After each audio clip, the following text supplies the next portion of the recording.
this is our target reveal for Mysteries 20. So, Daz, you've been working on this for months, and you've not explained how you haven't had the foggiest idea about what this is or whatever. Yeah, no, I think we've been working on. Well, I've been working on it since is it October, November, so it's quite a while now, 3 months. I think I've done 9 paper sessions on this now, and one big long video of 9 mini videos. So it's a big confusing target to me because it seems quite complex and intricate. Okay, well, it does have many parts. So why don't we start by giving you the feedback for the first part. Now, there's actually 4 major parts in it, and you did the first 3. So it's 20A, 20B, and 20C. Yeah. And so let me. And I didn't have you do 20D because you were doing other work for the project as well, which is the graphics and stuff. So you can only squeeze so much blood out of a rock, or out of a person, or out of a sap out of a tree, or whatever the proper analogy is. I don't know, but there's only so much I can squeeze out of everybody. So anyway, I'm going to send you the target. Excuse me. I'm going to send you the target right now. I just did that, so why don't you open your email? This is for 20A. Okay, yeah, I will open my email now. Let's see what this is. Bear with me a second while it downloads. Right, okay. Okay, yeah, that kind of makes sense then. All right, so you've seen the target? I have, yes. Okay, so for everybody else who's listening, why don't I say what it is out loud? Yep. The remote viewer will remote view the historical person known as Moses during the moment when he was first creating or receiving the 10 Commandments. So it's a pretty open-ended cue, meaning we're assuming that there is a person, and we know for a fact, it's verifiable, that the 10 Commandments exist. So they had to be given to somebody. And so when this guy Moses first got him, what was going on? That was basically the nature of this cue here. So do you remember much about your session? It was an unbelievably great session.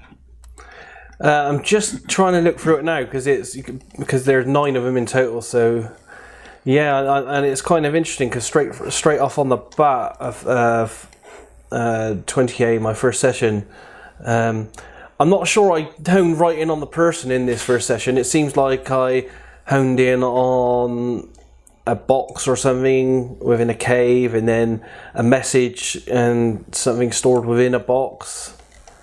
Actually, I remember the session quite well. If you look at it really carefully, you'll see the very first thing you did was focus in on an artifact. Yes. And yes. You mentioned that it was a historical artifact, and it had power of some type. And you kept focusing and this is very unusual for you because you normally go after people and places and stuff. This whole first couple sessions dealt just with this thing, this artifact.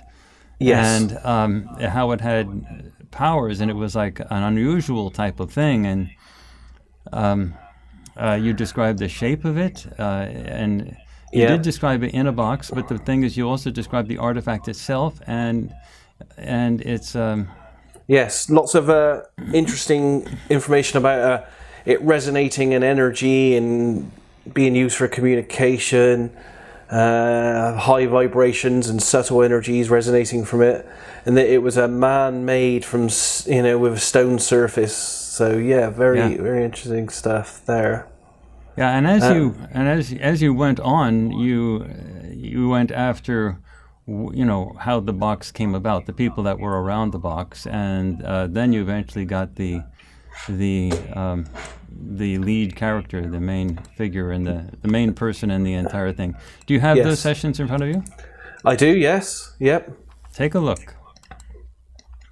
It's great to see you sort of discovering what your own stuff was rather than me telling you what it was. Yeah, I'm just looking through the second session now. Talking about the ancient artifact. It's interesting because right off from the very end of the first session, and even more so in the second session, I had this deep connection that this was all to do with some kind of godlike power, kind of energy, communication. Right from the start, I knew that this felt like it was some kind of message or communication between man and God. So I think you had that all over, and I don't remember you ever having a session. I've been working with you for, I don't know, way over a decade with like regular projects, and I don't remember you ever having a session that was anywhere close to this, that even looked like this or had any type of, you were actually picking up, no, you were not defining what the God issue is, but you were clearly defining, I'm looking at your AOL here on page 6 of your second session, and it has some type of subtle energy and it feels powerful, and the concept was a godlike type of concept that was coming through in the artifact, like the artifact was somehow connected to a God concept in some way. Yeah, definitely. Yeah, and it says there it feels powerful, and I definitely remember feeling that throughout the entire session, and the fact that the whole location for the entire target felt like it was, it was hot, dry, Middle Eastern as well. I'm looking right now at page 7 of your second session, and you write as clear as day, Middle East. Yeah. Yeah, and the next page, it was ancient in feeling, and it was in some type of a building that had sort of a heavy feeling, like a church-like feeling. A sort of a shielded type of thing, but this object wasn't just apparently a passive object. No, it didn't seem to be. And bear in mind, if the target is the Ten Commandments, weren't they stored in the fabled Ark of the Covenant? Well, I didn't want to go after any mythology, any type of historical stuff that may or may not be true in terms of, I wanted it to be a neutral type of target queue. So it does look, though, as if they were stored in something, and this guy Moses apparently got them. And we haven't actually covered the Moses person because that comes in your later session. He does, yes. But it does appear that it came in a box. But what's interesting for me, from now knowing the target, is that I kept feeling that this was something to do with this fabled Ark of the Covenant when I was doing the remote viewing. It just had that feeling, the container had that feeling about it. And looking at my side sketches now, especially here in this stage, in the second session on page 7 onwards, 7, 8 and so on, now that I know what the target is, it clearly to me looks like I may have been describing there or drawing the alleged resting place for a while of the Ark, which was the Dome of the Rock in Jerusalem. Yeah, actually, you do have a sketch that looks an awful lot like that. Yes, because I've even got data there saying it's like a church as well. Yeah, it's interesting that when you're doing remote viewing, a lot of the audience may not completely understand this, but when you're doing remote viewing, you have access to everything across time and space. So you can be picking up all types of stuff at different times and so on. So we're looking for the Ten Commandments at the time that Moses got it, but you also have access to all types of signature or accent points in history where that thing is. So and in this session, I wasn't convinced that this object was in that building. Actually, you had it underneath the building, like a tunnel going down. Yes. At the time that Moses got it, although it could have been. I think this is probably later on, but with remote viewing as well, the remote viewer kind of sometimes moves to something that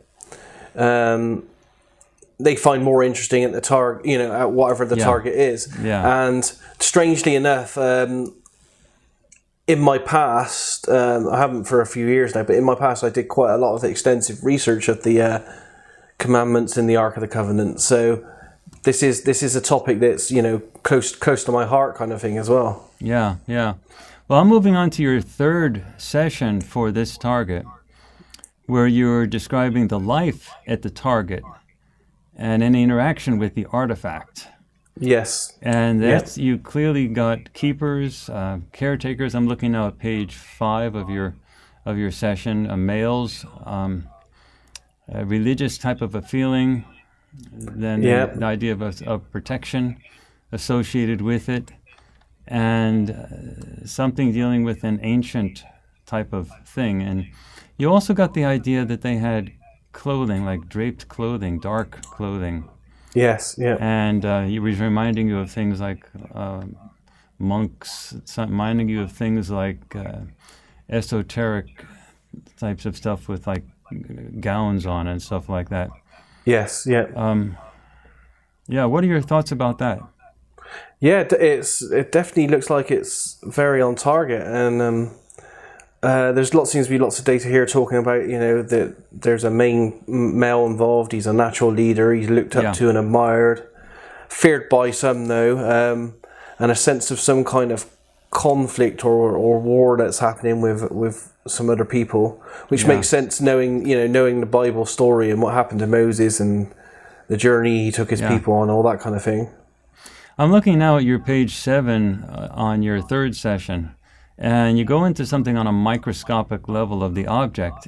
And at first you say that the object radiates some type of an energy. It feels like almost esoteric. But then you're right, it feels like a living energy inside the object itself. And radiating energy. And so it's really interesting that you picked up all that with this target cue. And because it essentially felt like the commandments or the object or the artifact that I kept picking up itself came from above, came from space or something like that. It came from above, from God, space, in that direction, down to the people on Earth. Yeah, you cover all that. In your next session, in fact, you cover about the Star Wars feel like of it. And that's when you focus in on the Moses personality, and then you really start talking about he's a religious type of person, he's dedicated, and you go into the whole aspect of him, a real natural leader. So that's when you really sort of, and he's very God oriented. So that's when you really sort of dive deep into that. And anyway, that was a pretty fascinating way to begin this. You actually did 5 sessions, so and you got deeper and deeper into the Moses personality and the artifact and the interactions with this artifact as you went on. Anyway, that was 20A. You ready for 20B? Yes, sounds great. All right, so let me just copy and paste it in an email to you, so you'll be seeing it for the first time. Okay. And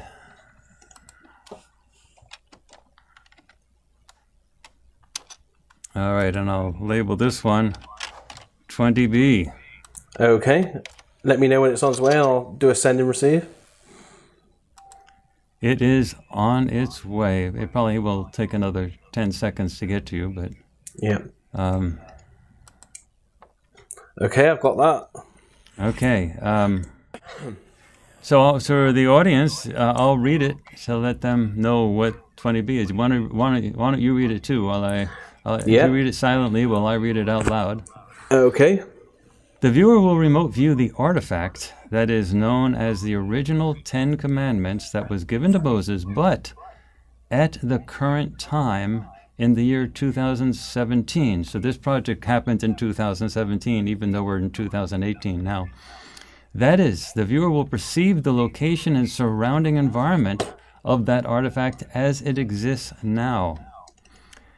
So this was a little different. I couldn't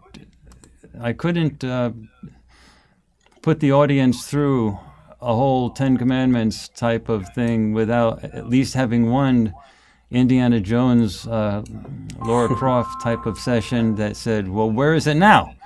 Yes. And so the only thing I want to say about that's sort of weird is that I got the same results from you as everybody else. So actually, this is Aziz on the phone. He keeps calling at the time I'm having target reveals. Hey, Aziz. Oh, are you doing another target reveal? Yeah, I'm on Skype right this very second with Daz, and so how about we reconnect in about 10 minutes, 15 minutes, and then we'll do the target reveal for you. Okay. All right. Okay. All right. Bye-bye. Anyway, so let me pass the greetings from Daz on to Aziz, and Aziz on to Daz. Hi there. How are you? Hope you're Okay. well. Daz just said hi. So Aziz, we'll communicate. We'll communicate in about 15 minutes. Okay. Okay. Sounds good. Okay. Bye, guys. Okay. So Aziz is in Korea right now. Excellent. So Yeah. that's Nice where place. he is finishing up. He finished up all his work in Korea. He did part of it, most of it he did in Thailand, and now he's finishing it. He finished it up in Korea, and he's doing the target reveal. I told him to try to avoid this time period, but I think when I was miscommunicating or misunderstanding the difference in time zones with daylight saving, Eastern Standard, whatever, and London, we sort of got a little confused. So he was calling now. But I'll communicate with him in a little bit. So let's go back to. So this one, this is one. I won't go into too much about what this target is, in terms of the results. The only thing I want to say is that you got some pretty strange stuff, and Yes, the weirdest thing of all of it is that Aziz and Princess got pretty much the same really strange stuff. So apparently there is still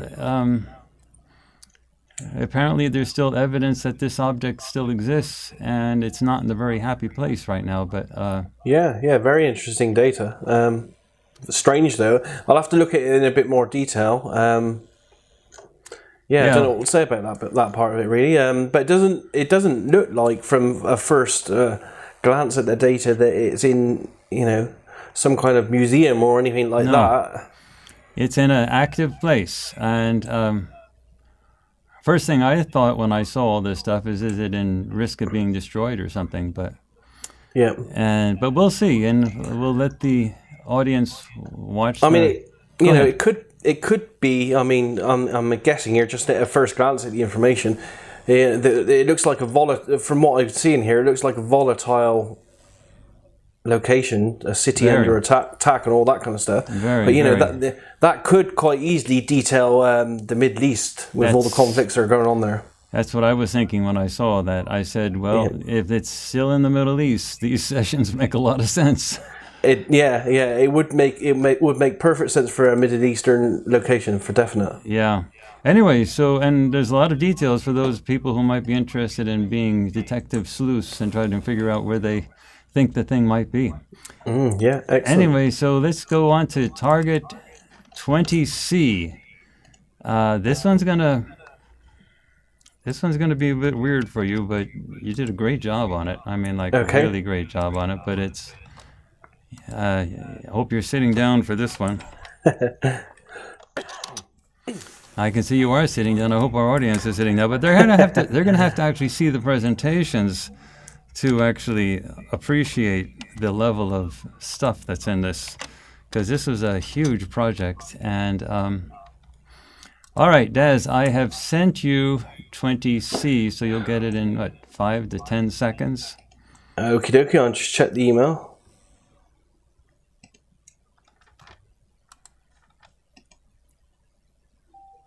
Yep, it's just come through. All right, so how about I read it out loud while you're reading it silently so our audience can hear it, okay? Okay, yep.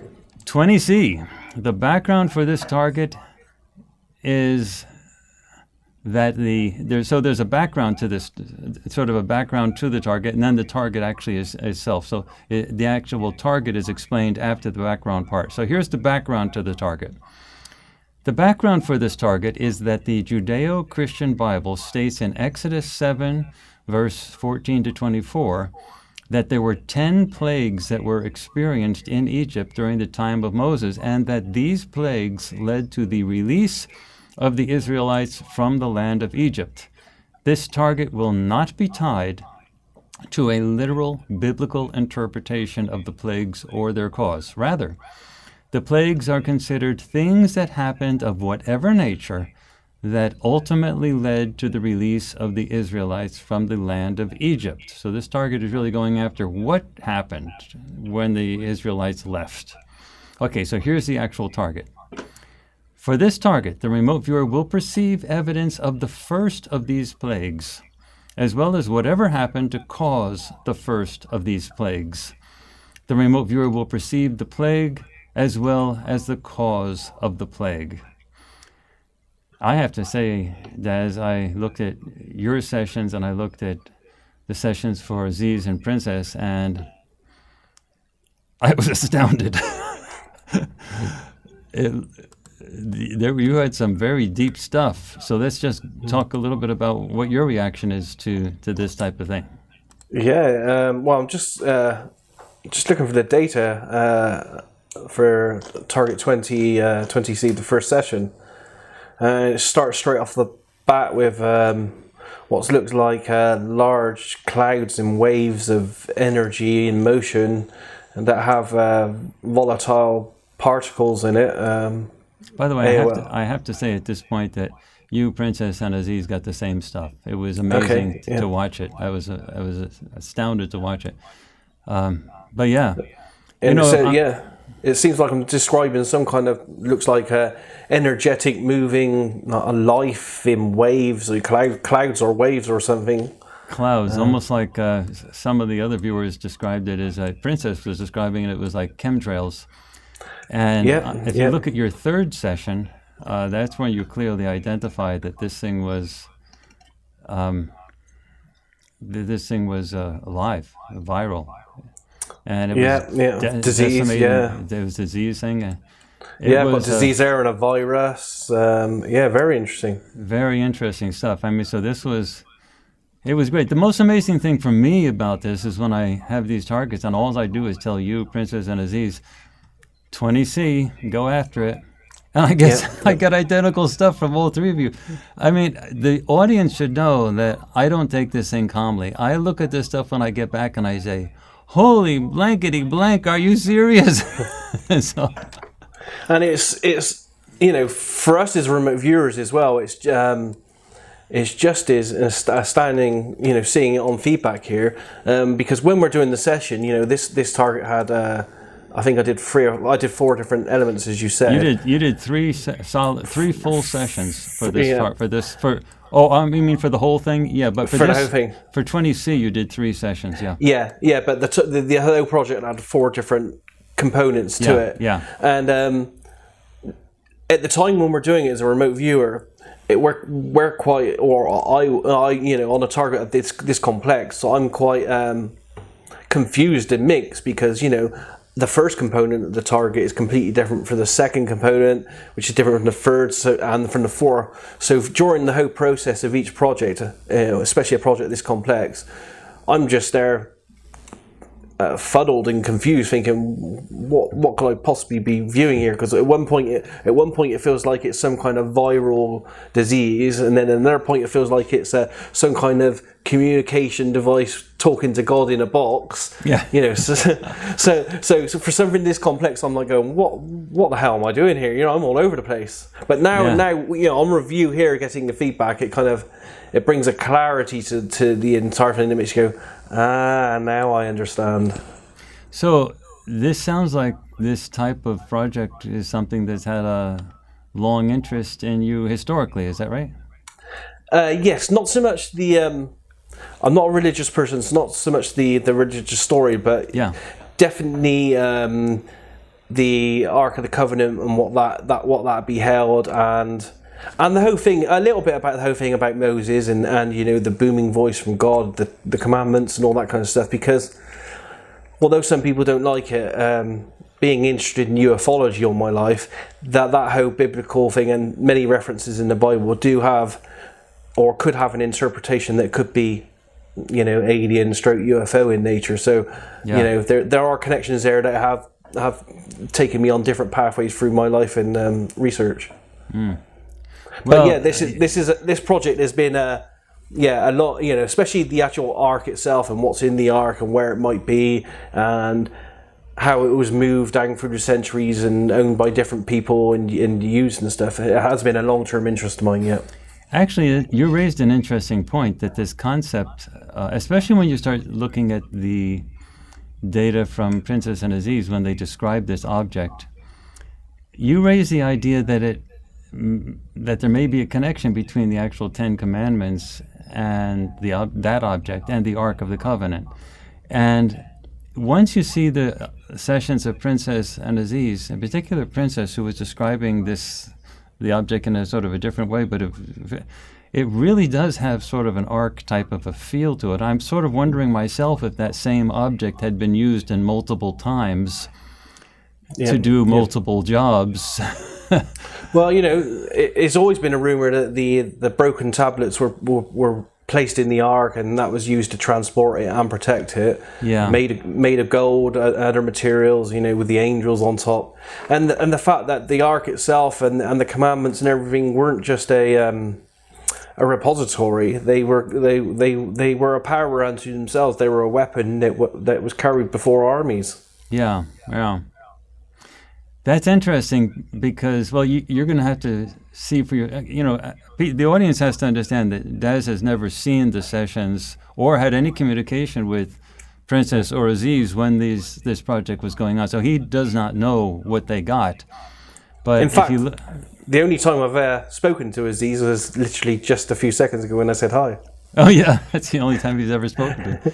Yeah. So, and, also Aziz is in Korea. He's in the East. He's in Asia. So it's not like he could have talked to anybody, Princess or anybody. So he's had no communication with anyone either. So this is going to be fascinating for you to see all the sessions, because when you look at all of the sessions put together, a rather complete picture of this whole phenomenon, the Ten Commandments, the plagues, and then the other elements that are in the overall project. They start coming together in a sort of a weird and really weird, interesting, sometimes surprising, well, actually very surprising, sort of a freaky way. Anyway, Daz, I want to thank you so much. This was your target reveal. Thank you very much. And this will be coming out in a few weeks, so this is great. Yeah, I look forward to seeing all the other data on this. It looks like an interesting project, and one that most definitely has a lot of feedback and history that relates to it. So people should be able to get a good picture. That's great.